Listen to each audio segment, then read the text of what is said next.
Muy bien, ahora toca hablar sobre funciones recursivas. Ya hemos visto cómo podemos usar los resultados de una función dentro del main, pero algo que no hemos visto es el hecho de que el resultado de una función puede ser utilizado dentro de la misma función. Cuando eso ocurre, decimos que hablamos de una función recursiva. Hay ejemplos que son clásicos para ilustrar el funcionamiento de una función recursiva. El caso de estos son el cálculo de números factoriales o los números de Fibonacci. Para quien no lo sepa, el factorial de un número, por digamos 5 factorial, esto no es otra cosa que 5 por 4 ¿no es cierto? Por 4 por 3 por 2 por uno. El producto de todos los números enteros que son menores que 5, menor o igual. Si hacemos 6 factorial, esa cosa 6 me equivoqué, de que 6 factorial. Esa cosa es 6 por 5 por 4 por 3 por 2 por 1. Y así, ahora, un detalle que nosotros podemos notar es que, por ejemplo, el 6 factorial es lo mismo que 6 por 5 factorial. Entonces, a partir de esto, tú puedes notar que en general n factorial es igual a n por n menos 1 factorial. Así. N menos 1 factorial.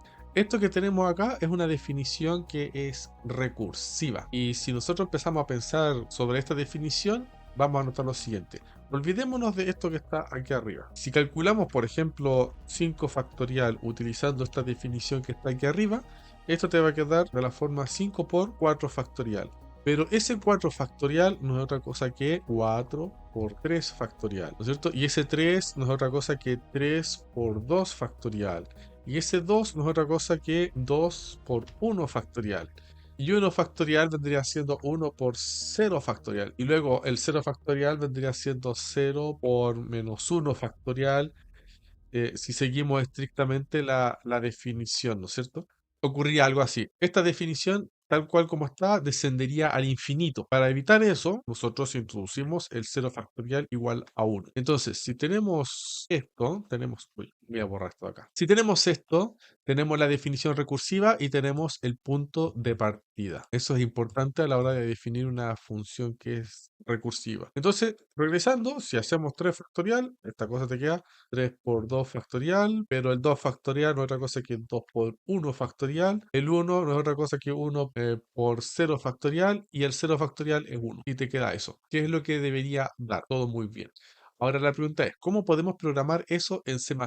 Bueno, para hacerlo tenemos que utilizar una función recursiva. Vamos a hacer el programa, vamos a programar el algoritmo. Entonces empezamos con el include, el clásico iostream. Vamos a agregar el namespace, using namespace std. Y vamos a agregar el bloque principal. Int main, ahí está, return 0. Ahí tenemos la estructura básica de nuestro programa. Ahora vamos a construir la función que hace un número factorial. Esto funciona sobre números enteros, así que ponemos int factorial. Ya. Esta función va a recibir un número entero, así que ahí está, le metemos un número entero. Vamos a definir la función de inmediato. Entonces, ¿cómo va a funcionar esta cosa? Para construir nuestra función factorial vamos a utilizar una forma condicional, ¿no es cierto? If. Vamos a regresar. A ver, voy a escribir entre comentarios la estructura de la función factorial. Lo que había hecho recién, ¿no es cierto? N factorial es igual a n menos 1, esto va en paréntesis, factorial multiplicado por n. Esa es la estructura de una función factorial. Y el 0 factorial tiene que ser igual a 1. También sabemos que 1 factorial también es igual a 1. Así que podemos utilizar esto como una información relevante a la hora de construir nuestra función. Sabemos que si le ponemos un 0, o sea, si el n es igual a 0 o si el n es igual al 1, entonces lo que debería ocurrir es que, a ver, está. Entonces el return de la función debería ser 1. Así, ahí está. Entonces, ahora, ¿qué hacemos cuando no es ni 0 ni 1, ¿no es cierto? Bueno, aquí viene el truco. Vamos a hacer un return n por factorial de n menos 1. Si te fijas en esto de acá, estamos aplicando justamente esta definición que tenemos aquí. Sí, esta línea de acá. Lo que estamos haciendo es definir justamente eso. El factorial de n va a ser igual a n por el factorial del n menos 1. Entonces, cuando el programa ejecute esta función, ¿qué es lo que va a hacer? Va a hacer lo siguiente. Vamos a poner un int, un número, Esta es la función que le vamos, el número que le vamos a pedir al usuario. Cout, vamos a pedirle un número. Ingresa un número, dos puntos espacio. Y aquí le vamos a poner el sin número. Entonces, ¿qué dice esta cuestión? Muestra el texto, ingresa un número, ahora te pide una entrada por teclado, lo que sea que tú escribas lo va a almacenar en la variable número. Esta variable número está declarada como un entero, así que lo ideal es que sea un entero. Yo aconsejo inicializar las variables siempre con un cierto valor. Me da tranquilidad espiritual. No es estrictamente necesario, pero yo suelo hacerlo. Ya, entonces vamos a hacer un cout, vamos a escribir el factorial de número vamos a agregarle un dos puntos aquí, es dos puntos factorial número. Y finalizamos la línea, finalizar línea. Ahí está. Aquí he puesto una forma de aplicar la función que acabo de definir. Entonces, ¿qué es lo que va a hacer el compilador al mirar el código? Va a decir, ya, agregamos el IOStream, podemos usar CO, CI, todas esas historias, using namespace, podemos emitir los std doble dos puntos, ya, muy bien. Esto de acá es un comentario, no lo pesco, no le hago caso, no me sirve de nada. El compilador lo ignora completamente. Esto es para que lo lea una persona. Y acá se encuentra con la declaración de una función. Int es una función de tipo entero. El dato que va a entregar es un número entero. Se llama factorial, recibe un número entero. Esta es una variable. ¿Qué es lo que va a hacer? Si la variable que le entra es igual a 0 o esta doble barrita significa o. Si es igual a 0 o es igual a 1, entonces entrega como resultado 1. ¿Sí? Si esto no se cumple, entonces sigue con lo demás, ¿no es cierto? Va a seguir con esto. Esta línea de acá solamente se va a ejecutar si recibe uno de esos dos valores en la entrada, por lo menos uno. ¿Sí? Ya, entonces luego regresa esto de acá, return n, o sea, el número que ingresó por el factorial de n-1. ¿Qué es lo que está haciendo acá? Aquí la función se está llamando a sí misma. Es como si pescásemos todo esto y lo metiésemos aquí dentro. Entonces, va a realizar exactamente la misma consulta. Se va a preguntar si ahora el n-1 es igual a 0 o igual a 1. Si lo fuera, va a poner aquí el valor 1. Si no lo es, entonces va a seguir con el programa y va a regresar el n-1 multiplicado por el factorial de n-2.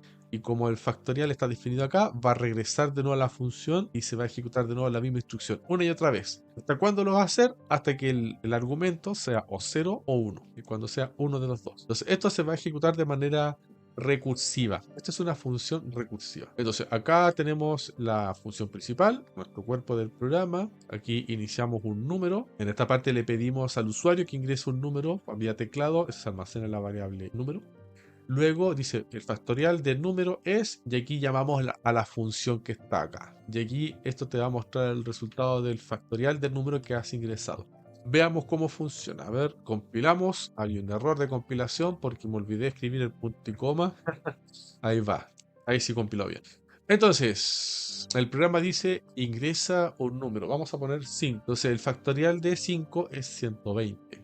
Está bien, ¿no es cierto? Porque si tú haces 1 por 2 por 3 por 4 por 5, te va a dar 120. Si pongamos uno más fácil de verificar, pongamos el factorial de 4, 24. 1 por 2 es 2. 2 por 3 son 6. Y 6 por 4 es 24. Está todo perfecto. Así funciona. Esta es una función de tipo recursiva, ¿ves? Porque el resultado de la función está en términos de la misma función. Entonces, esta función va a regresar hasta llegar al caso base, que es el que estamos acá abajo. Veamos si podemos eliminar alguna cosa. Yo creo que puedo eliminar ese trocito de acá. ¿Por qué? Porque este parte del número que ingresa, que siempre es un número mayor que 1, ¿no es cierto? Le puedes meter un 5, un 6, un 8, un 20, lo que sea, y va a empezar a bajar, bajar, bajar y va a llegar hasta 1. Sin embargo, si tú le metes un 0, va a producir error. Entonces, en realidad eso está bien, pero si lo quitamos no pasa, o sea, pasan cosas, pero no son tan terribles. Veamos, hay que hacer la prueba. Si le meto un 9, debería funcionar, sí, ¿no es cierto? Pero es muy grande. Vamos a poner un número más pequeño para que lo podamos corroborar. Ahí está, con 5, 120, es lo que ya habíamos visto antes. ¿Sí? O sea, el programa va a funcionar para el factorial de cualquier número, pero si le pongo un 0 deberían haber problemas. A ver, vamos a calcular el factorial de 0.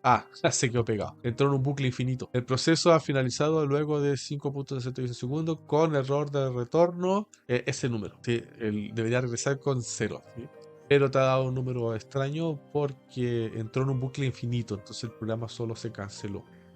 poner aquí n igual 0 ayuda a que eso no ocurra. Ahora, si le trato de calcular el factorial de un número negativo, van a pasar también problemas. Va a ocurrir exactamente lo mismo. La función se va a quedar pegada al infinito y se va a bloquear, ¿cierto?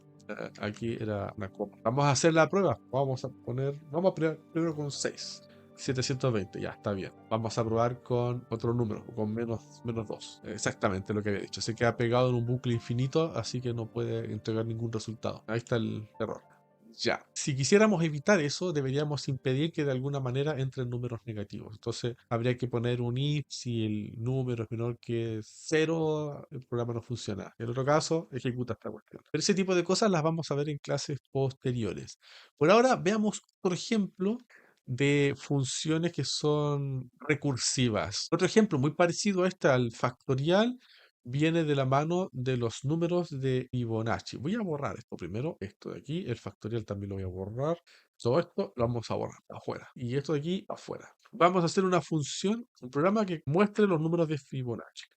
Vamos a escribir esto así.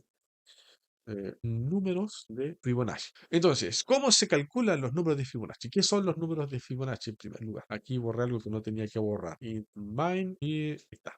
Sí. ¿Qué son los números de Fibonacci? Lo voy a escribir en comentarios.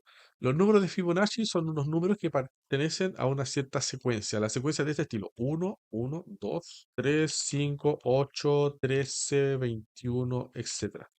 Esa es la sucesión de Fibonacci. Es famosa en el arte y ese tipo de cosas. ¿Qué gracia tiene la sucesión de Fibonacci? Si tú te fijas en estos números, te vas a dar cuenta de que cada número es igual a la suma de los dos anteriores. 3 es igual a 2 más 1. 2 es igual a 1 más 1. 8 es igual a 5 más 3. 13 es igual a 5 más 8, etc. Entonces, aquí nosotros podemos identificar también una definición que es recursiva, muy parecido a lo que ocurre con los factoriales. Tenemos que el número de Fibonacci n es igual a la suma de los dos anteriores, Fibo n menos 1 más Fibo n menos 2. Ocurre eso. Ahora, como este utiliza los dos valores anteriores, tenemos que utilizar dos valores iniciales, por decirlo así.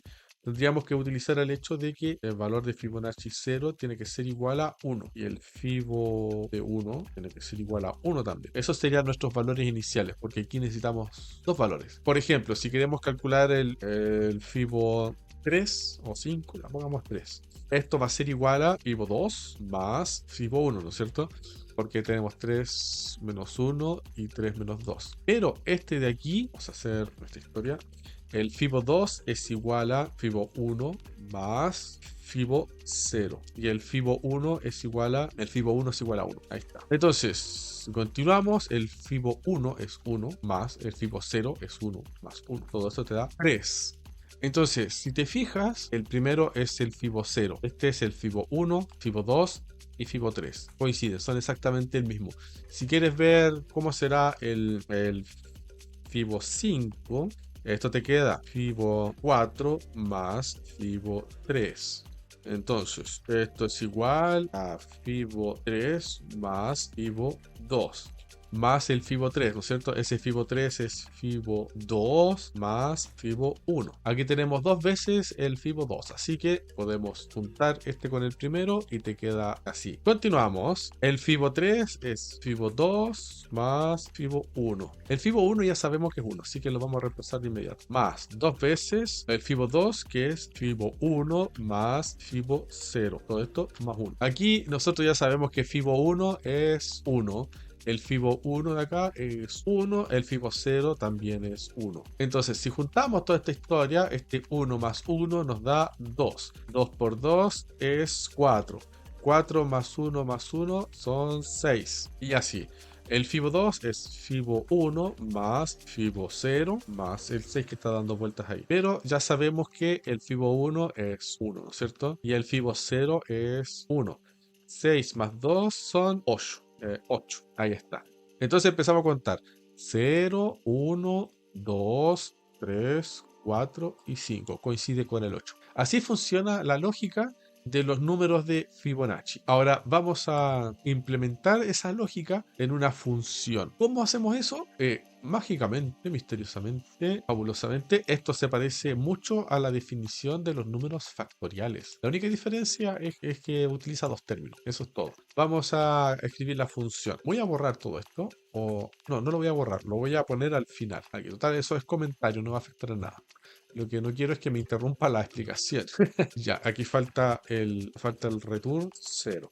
Ya, vamos a implementar esta función que hemos descrito así en palabras, ¿no es cierto? Ya, ¿cómo implementamos esa función? Vamos a definir la función como una función de números enteros. Int fibo. Esta función va a recibir un número. Le ponemos la variable nombre número. Ahí está. La vamos a definir de inmediato. Vamos a hacer algo muy parecido a lo que habíamos hecho con los factoriales. If, si el número es igual a 0 o el número es igual a 1, entonces va a ser lo siguiente. Va a regresar return 1. Ahí está. Si eso no ocurre, entonces lo que venga a continuación. Si eso no ocurre, vamos a hacer un return fibo número menos 1 más fibo número menos 2. Así de simple. Entonces, la función de Fibonacci aplicada a un cierto número es igual a la misma función de Fibonacci aplicada al número menos 1 más la misma función de Fibonacci aplicada al número menos 2. Entonces, si te das cuenta, si te fijas en lo que habíamos hecho acá, lo que hicimos aquí fue hacer a mano lo que estamos haciendo acá en una función de C++. Solamente que acá el programa lo va a hacer de forma automática, tú no lo vas a estar calculando a mano. Pero cuando el programa llega a la función, ¿qué es lo que va a decir? Ya, le meto un 5. El 5 no es ni 0 ni 1, entonces esta parte se la va a saltar. Va a llegar aquí. Entonces tengo que calcular el fibo de 4 y el de 3 y los tengo que sumar. Pero eso implica regresar a la función, hacer esta prueba lógica, ver que no sea ni 0 ni 1. En tal caso, le asigno el valor de 1, ¿no es cierto? Y regresar de nuevo lo que corresponde, y así hasta llegar al caso base en que dan 1 y 1 respectivamente. Esto de acá es la implementación de la función de Fibonacci, te entrega los números. Ahora, ¿cómo vemos que esto está funcionando? Vamos a escribir en el main las instrucciones para que nos muestre ese número. Mira, lo que voy a hacer para que muestre los números es hacer que me indique todos los números de Fibonacci hasta el número que le indique. Por ejemplo, si yo le pongo un 10, que me muestre los 10 primeros números de Fibonacci. Vamos a ver cómo puedo implementar eso. Una idea que se me ocurre es... voy a pedirle que me entre un número, le vamos a poner X. Lo voy a inicializar en 0. Entonces, ¿qué voy a hacer que no sea X? Vamos a poner un out. Ingresa un número. Esto es para el usuario, ¿cierto? Ingresa un número, dos puntos espacio. Ese número va a dar esto es un sein. Vamos a guardar en la variable X. Ahí está. Entonces, mostramos en pantalla que ingresa un número. Se termina esa instrucción y de inmediato se lleva a cabo un sein. Esto va a hacer que se muestre en la pantalla una espera de instrucción. Metemos algo en el teclado. Esa cosa que metamos se va a guardar en la variable X, que es un entero. ¿Sí? Entonces, aquí le estoy pidiendo al usuario que ingrese un número. Mi objetivo es que utilice ese número para obtener los números de Fibonacci correspondientes. Por ejemplo, si le ingreso un 5, que me muestre los 5 primeros números, ¿no es cierto? Fibo 0, Fibo 1, Fibo 2, Fibo 3 y Fibo 4, por decirlo así. Ya, entonces, para hacer esto, vamos a aplicar algo que no hemos visto hasta ahora, es una condicional while. ¿Por qué quiero mostrar el while en este momento? Porque el while se parece mucho a estas funciones que son recursivas. Si tú te fijas en esta instrucción, se va a cumplir siempre y cuando, o sea, se va a agitar esta función y se va a detener cuando se cumpla esto. Bueno, el while tiene un funcionamiento muy parecido. Vamos a poner un while i menor que x. Entonces necesito declarar esta variable i. Vamos a iniciar la voy a iniciar en 1. En 0 por ahora. Ahí voy a ver sobre la marcha cómo queda mejor. Entonces, ¿qué hace esto? Mientras el i sea menor que el x, se va a ejecutar lo que sea que escriba aquí dentro. Cuando eso deje de ocurrir, eso ya no va a ocurrir, ¿cierto? Ya no se va a ejecutar la instrucción que esté dentro del while, ¿sí? Entonces, mientras el i sea menor que el x, voy a mostrar un mensaje. Cout el número. Verdad que esto es sin tilde. El número es Fibonacci en la posición. A ver, aquí el i parte en 0. Mejor lo voy a iniciar en 1. O sea, aquí puedo decir la posición i es, y aquí agrego el fibo i. Ahí está. Si me equivoco lo voy a corregir. Entonces, el i es inicializado en 1. Entonces, ¿qué es lo que va a hacer esta cosa? Mientras el i sea menor que x, si yo puse un 1, no lo va a correr. Lo voy a inicializar en 0 mejor. Así si pongo x igual a 1, ahí sí lo va a correr. Entonces, si el i vale, ponte tu, bueno, vale 0, pero si el x que ingresé fuese igual a 4, lo que va a hacer, el i vale 0. Como el i vale 0, que es menor que 4, se va a ejecutar esta instrucción. Y aquí va a llamar a la función con i igual a 0, así que me va a mostrar 1. Luego, como el i sigue siendo menor que el x, sigue siendo el x4, esta instrucción se va a volver a ejecutar. Pero vamos a agregarle algo. Vamos a poner aquí un i igual a i más 1. Lo que está haciendo esto es que después de que se ejecute esta instrucción, le va a sumar 1 a esta variable i. O sea, ya no va a ser 0, va a ser 1. Se va a ejecutar esto. Luego le va a volver a sumar 1. Ahora va a ser 2, 3, 4. Y así hasta que alcance el valor del x. Y eso va a permitir que me muestre los distintos valores de la función de Fibonacci evaluado para distintos valores del i. Ese es el truco que estamos implementando en este momento. Bien, en este momento, a ver si no veo nada extraño, parece estar bien. Vamos a hacer un prueba. Vamos a compilar. Saltó un error porque no le puse el punto y coma. Deberían poner en los comentarios la cantidad de veces que tengo error por punto y coma. Ya, entonces ahí sí compiló. Ingresa un número, vamos a poner un número pequeño, 5. Me apareció todo junto porque me olvidé poner los saltos de línea. Aquí, ahí sí. Si no, no se entiende bien la salida. Ya compilamos. Ahora sí, vamos a poner el 5.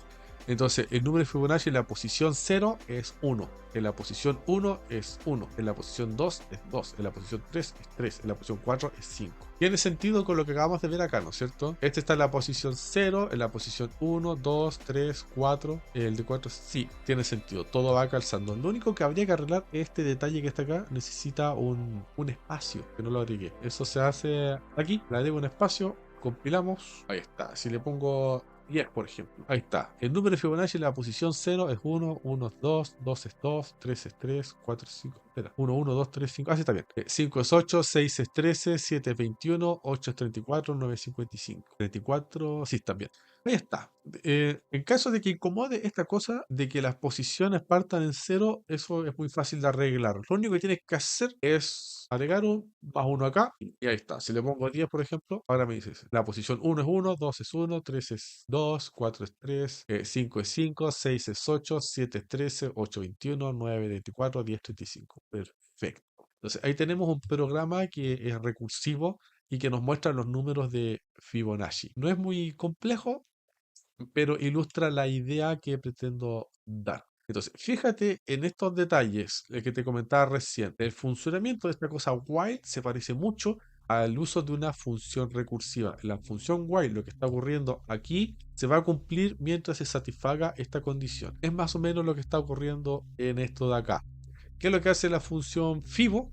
Primero hace la prueba condicional. Si se cumple esto o se cumple esto, entonces el return es 1. Si no, bueno, continuará con lo que venga a continuación, ¿cierto? Si no se cumple la condición, se lo salta. Y aquí se llama a sí mismo, y eso obliga a la función a regresar sobre sí misma con los nuevos valores, hasta llegar al punto inicial. En cambio acá la diferencia sutil, es que aquí tenemos una condición y a medida que se va ejecutando el código vamos cambiando la condición hasta que se deje de cumplir. Cuando se deja de cumplir esto, esta parte ya no se ejecuta más y pasa al return 0, o sea, finaliza el programa. De paso, generando todas estas respuestas en pantalla, ¿no es cierto? Lo que estamos viendo son todas esas respuestas en pantalla. Ahí tenemos una función que es recursiva. Vamos a dejar esta clase hasta aquí por ahora. Si tienes dudas, consultas, sugerencias, algo que te gustaría que explicase con más detalles, no dudes dejarlo en la caja de comentarios. Bien, quedamos hasta aquí por ahora. Adiós.